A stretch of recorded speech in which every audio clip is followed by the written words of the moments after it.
Yasas mga kababayan, kalimera sa inyong lahat. Marami pong mga nagtatanong sa akin na kung worth it po ba na pumunta rito sa Greece at maging seasonal worker, no? Kung kayo po ay mga bagong OFW na nandirito at medyo naguguluhan pa kung mag-i-stay o hindi, at para din po sa mga aspiring OFW na bago pa lang mag-abroad at pupunta rito sa Greece, ang video pong ito ay para sa inyo, para maibigay ko po at ibibigay ko po sa inyo ang aking honest opinion about sa seasonal work dito sa Greece, ano? So, yun nga po, nung nakaraang taon, marami po tayong mga kababayan na pumunta rito at nagbayad ng malaking halaga, no? Kalahating milyon mahigit. Nakakausap po natin sila, hinihingi po natin ang kanilang mga opinion. Mayroong nagsasabi sa akin ng negative, mayroong positive, pero ang nakikita ko po ay mas marami ang positive, ano? So ang status po ng seasonal worker dito, ng mga seasonal workers dito, unang-una, talagang libre sila sa pabahay, no? Sa buong season na sila ay magtatrabaho. Mayroon po silang libreng pagkain sa hotel, no? Minsan nga lang hindi tugma sa panlasa ng Pilipino. So yung mga kababayan natin Pilipino, namimiss din nila yung mga lasang Pinoy. So bumibili sila ng mga Filipino food para sa kanilang pansariling pagkain o consumption. Pero pwede silang kumain sa hotel. Meron pong libreng pagkain sa hotel, no? Sa yung mga ano naman, mga medyo malayo o nandito sa center, meron pong libreng transportation na pinoprovide ang hotel. Yun po talaga ang kalakaran dito ng mga hotel, no? Sila po ay nagpo-provide ng transportation para sa kanilang mga trabahante. Kung pag-uusapan naman po natin yung hirap ng trabaho sa hotel,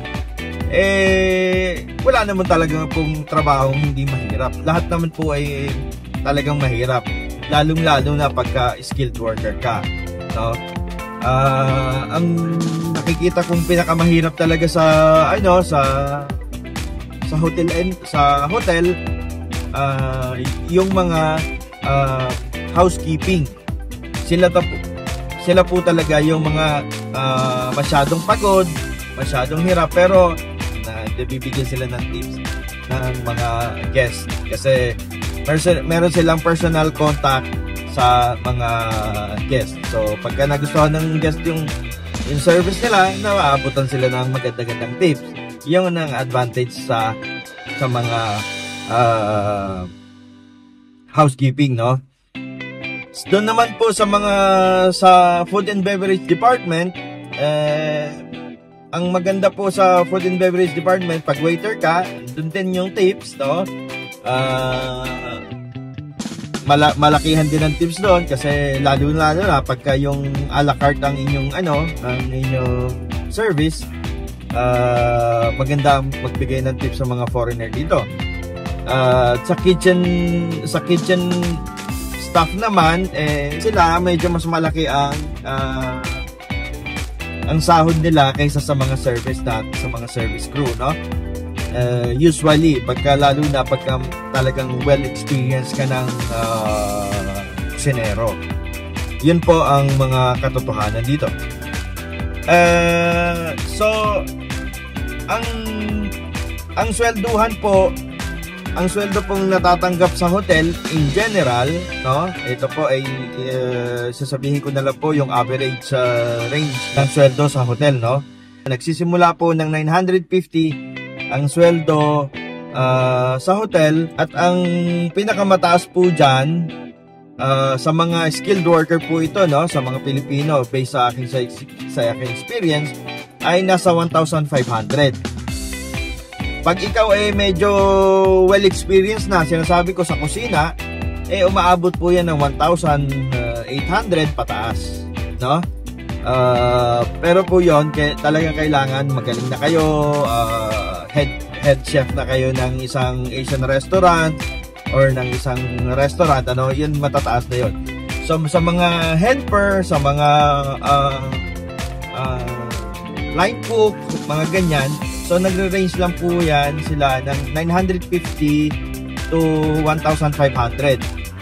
Maximum na po yun, no? So pagdating po ng end of the season, meron pa po kayong mga matatanggap na mga benefits, no? Ito yung mga Christmas bonuses, mga Easter bonus,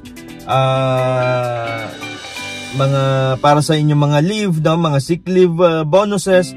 Yan po ay bayad po yan lahat ng hotel dito. Meron pa pong ibang mga hotel na nagbibigay din ng parang ano, ATM card siya na merong food merong ano doon, cash allowance, no? Binibigyan sila ng mga cash allowance na pwede na lang gamitin para bili ng pagkain nila or parang pambili ng mga pangangailangan nila, no? Yan po ay binibigay ng mga ibang hotel dito sa Greece, no? Kaya sa tingin ko worth it po na pumunta kayo dito at magtrabaho as seasonal worker. So yun lamang po, at maraming salamat po, at huwag po kakalimutan mag-subscribe kung bago pa lang po kayo dito.